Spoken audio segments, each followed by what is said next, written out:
Hey guys, it's Verns, back here with another Supercoach video. Today we're going to go through more or less my must-haves for moving into next week. With this, obviously this is 640, teams have been released, we're going to go over a few teams. But I think the big news with the teams, I'll be honest, pretty standard for what I've seen.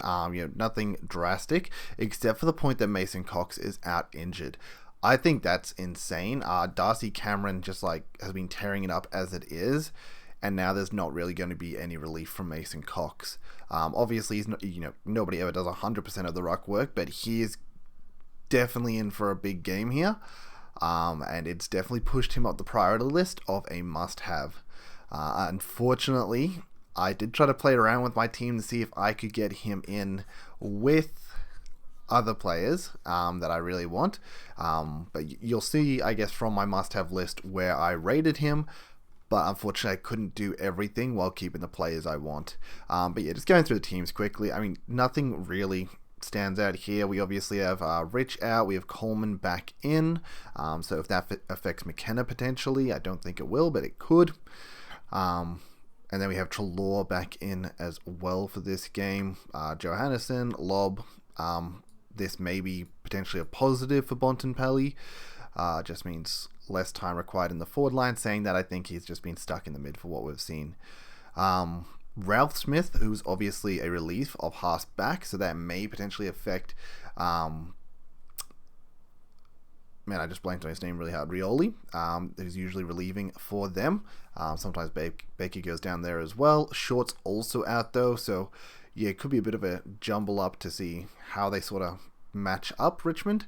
I don't know if that's going to be pushing, Baker onto a wing, or if Ralph Smith's going to go to the wing. I think it's more or less likely that Ralph Smith would go there, but he obviously has been playing behind the ball previously when he was in the Richmond side.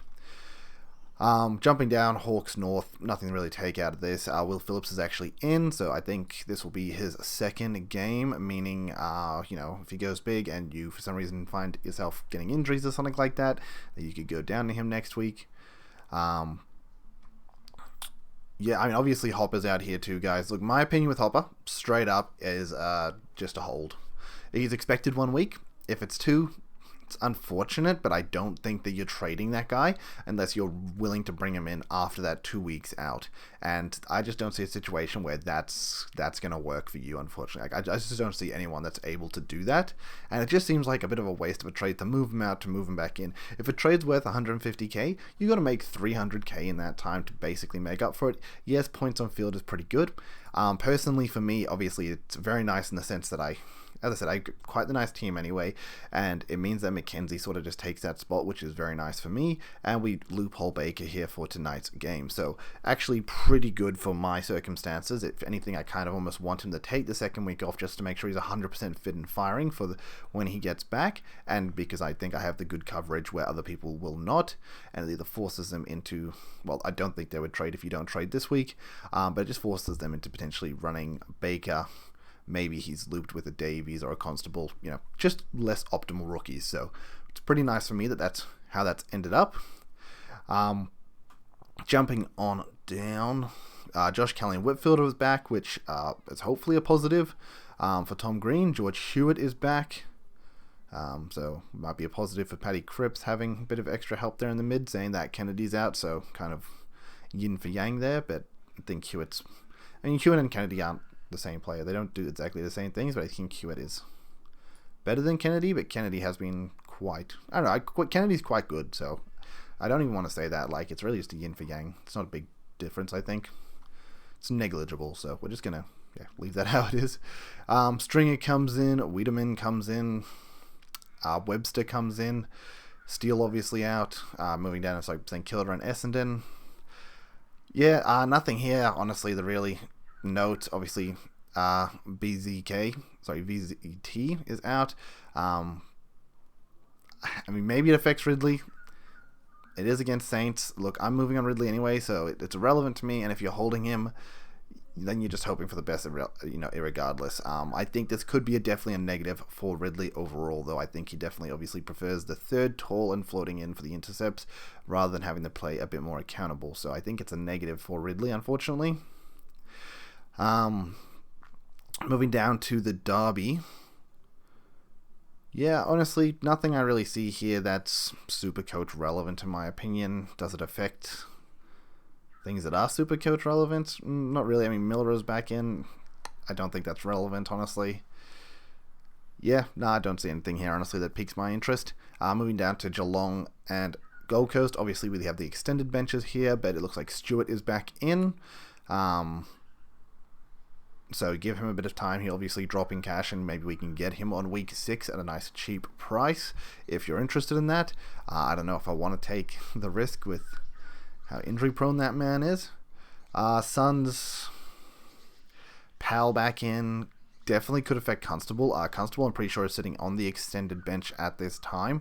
Weller is on field. They even have Ben Long on field over him. There is a chance that Constable actually just gets pushed aside here, which would be really rough. I mean, if I'm looking at these players who is playing, Flanders, I think, would be... you'd think he'd be playing. There's a chance Powell potentially comes in. Chol definitely plays. And then it's Sexton, I think, would play. Oh, man, Joel Jeff.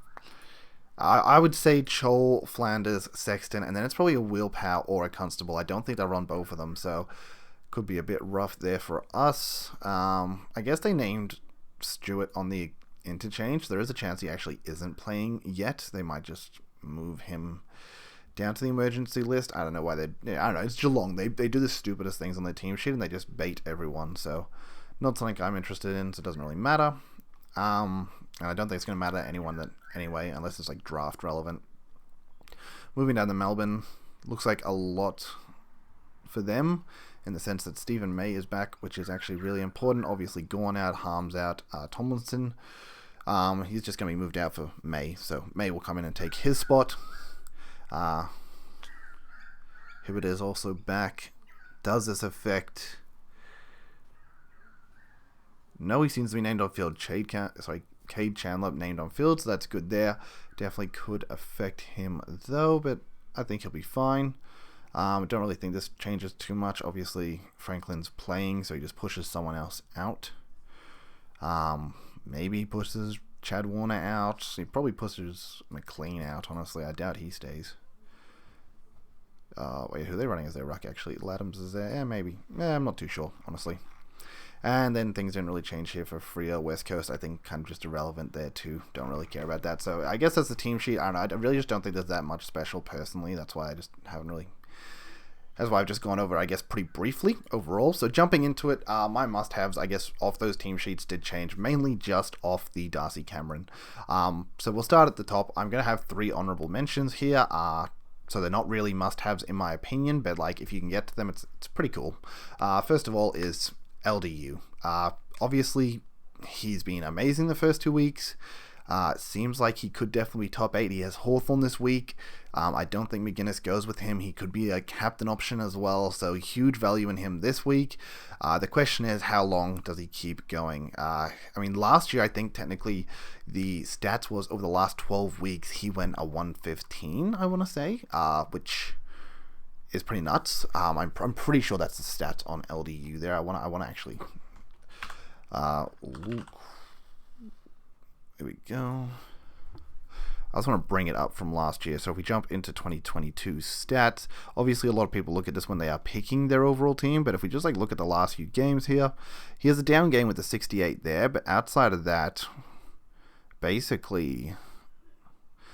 From the buys onwards, he's pretty good, but even before the buys, he's pretty good too. Basically, from round 8, 7, like he was actually really good from round 7 onwards. He only really had the 1 game under 90 and then the 68. So he had 2 games under 90 from round 7 onwards, which is actually pretty nuts. So he's been trending really well for actually quite a long time.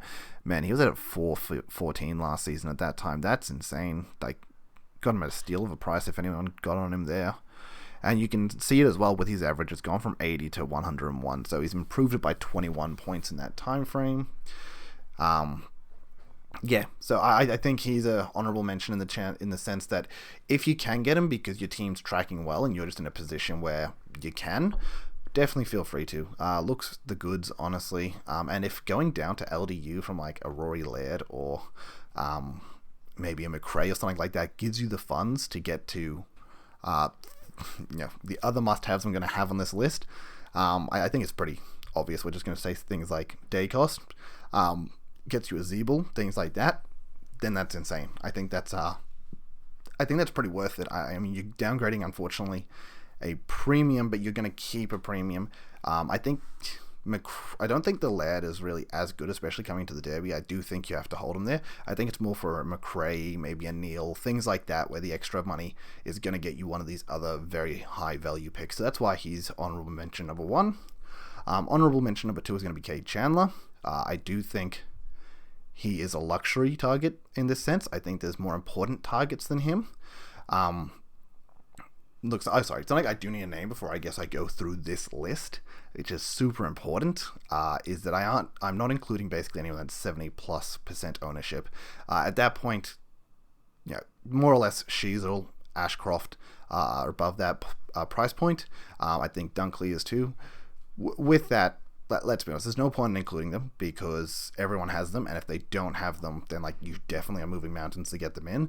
But let's be honest, you're probably not the kind of guys that are watching Supercoach YouTube videos. You're probably off doing other things, and you're just doing it a bit more casually. So if you, for some reason you don't have those guys, obviously get them in, but they're not included in this list because you should know by now you need them. So yeah, honorable mention number 2, Chandler, I think is just going to be a moneymaker. The question here is his job security. He's looking really good. He's playing really well. Hopefully that means that he's going to be maintaining his position. But there is obviously, it is a good Melbourne team, and it's hard to keep a position there, and you could very easily be moved out after maybe back-to-back bad games, or even just other players coming in that you've been covering for, which I think is the biggest thing with Chandler that everyone's kind of scared of. Saying that, he's definitely going to make money, especially in the short term. He'll have a good game this week. He should make easy money. If he gets the second game in, he probably makes 100k really quickly. Does he maintain after that to push another 100k on top? That would be amazing if he does. But if he doesn't, that's okay. I think some of the other rookies, even if they have better job security, they're going to be very slow burns. Things like Fergus Green, where it's going to be 5 games later and they've made 100k. Chandler can do that in 2 games, and if he gets drops, it's rough, but he's going to make you money quickly, and especially if you're one of these people that plan on moving Hopper back in or something like that. That could maybe be the switch. You bring Chandler in, he gets 2 good games in, Hopper misses 2 weeks, and then you upgrade Chandler to Hopper after that if you've got the cash. Just things like that. Me personally, he was someone I brought in just because I think I was in that position where I can afford to do it. Plus, I unfortunately didn't have the money for the other things I want, and just structure-wise, it was sort of my best option from this list. Now next, number 6, I think is Warple. So honorable mention, number 3. I do think he is going to make you money. He is looking really good. He's scoring points on field. I would like to say he is a more or less must-have, but with people that are running a structure where they're running potentially 4 premiums, Ashcroft, McKenzie, Hopper, and then you've got to be finding Setterfield in there as well. It can be very hard to find room for Warple. If you're running only 3 of the premiums, then I don't see why you wouldn't be going Setterfield, Hopper, Warple, or even just... Yeah, I think that's probably the best structure for mid-prices. But yeah, as bad as he plays from time to time, he is putting up the points at the end of the day. He's going to make the money. And he's putting the scores on field, so it's just sort of a win-win with him there. Now standing into number 5. So number 5 for our must-have, we're starting off with Connor McKenna. I just think he's a rookie that has a great role. He looks like he's got the security. He's putting out points because of the role, and he's just in a position where he's going to make us a lot of money. He's going to make us a lot of money, and he's going to be scoring good points on field in the meantime.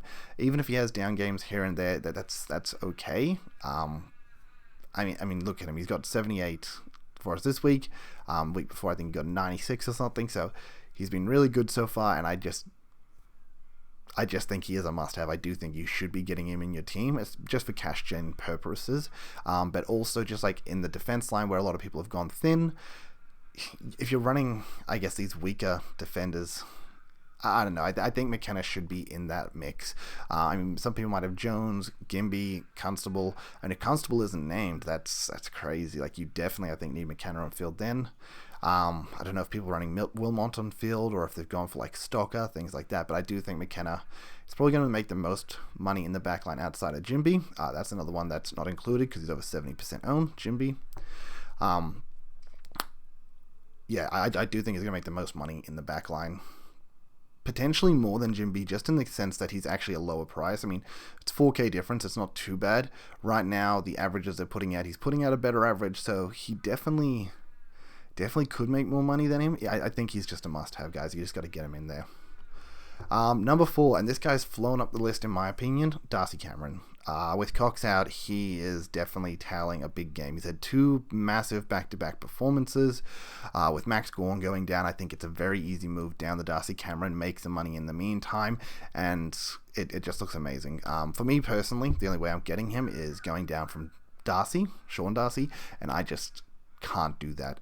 I don't have the forward line tools to get him. My forward line's already sort of stacked the way it is, so I would have to flip someone to the midfield, which means that I have to be moving out one of these mid prices, and I can't actually afford him with any of these mid prices while trying to get in Dacos and Zeeble, meaning I'd have to move out a premium, and it's just not worth it in my opinion to be like moving out one of these premiums that I have for Darcy Cameron. So I've unfortunately missed him personally myself, as to why I've had to keep Chandler instead. I was trying to play around with that a bit earlier, but it's just not something I can do. But I do think he's going to make money. He's looking unbelievably good. The Collingwood team's looking unbelievably good. Cox out this week. He's definitely in for a big one. So if you can get on him, I definitely would. I don't think destroy your team structure for him at the end of the day. As I said, not destroying, like just not moving off like a Doherty and then getting down there. Unless you're off Doherty, then maybe you could be doing that. You get rid of Doherty, you flip. I mean, if you have someone like Constable in the midfield or Jimby in the midfield, you flip them into the back line.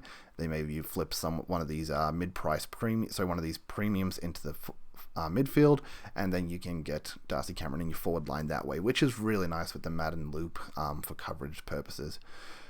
But yeah, Darcy Cameron I think's extremely good, and I wish I could get him. I just can't. And as I said, I'm just not going to destroy my team to do that personally. The third one on this list, it's going to be Setterfield.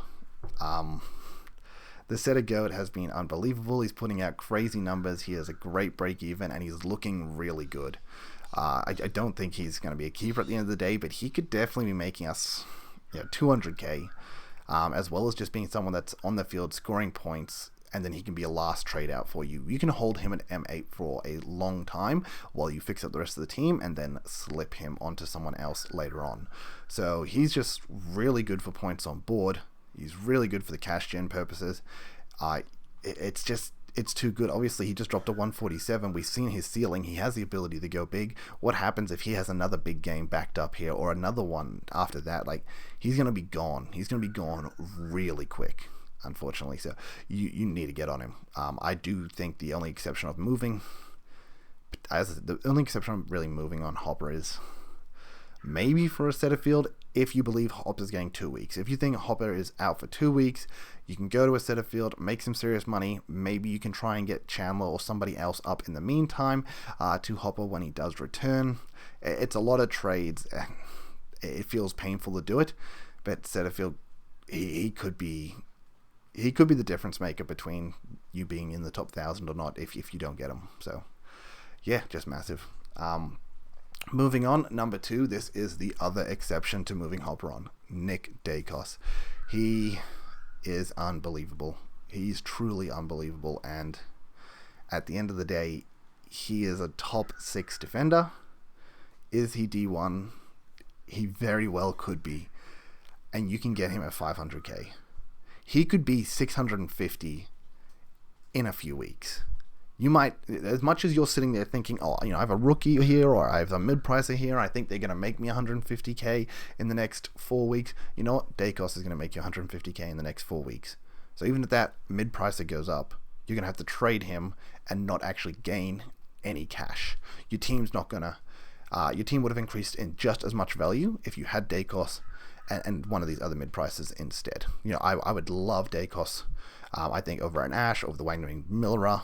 I do think he's more important than Warple. As I said, the exception of moving out Hopper, like he's a 650k plus player, getting him at 500k.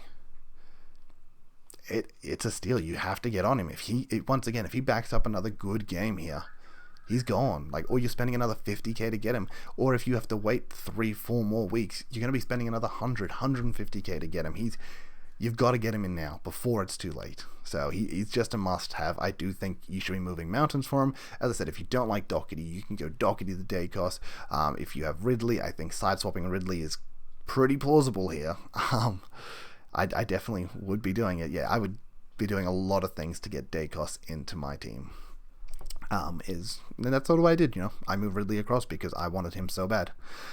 And number one, I think the priority above Dacos, which I also brought in, is Jack Zeeble.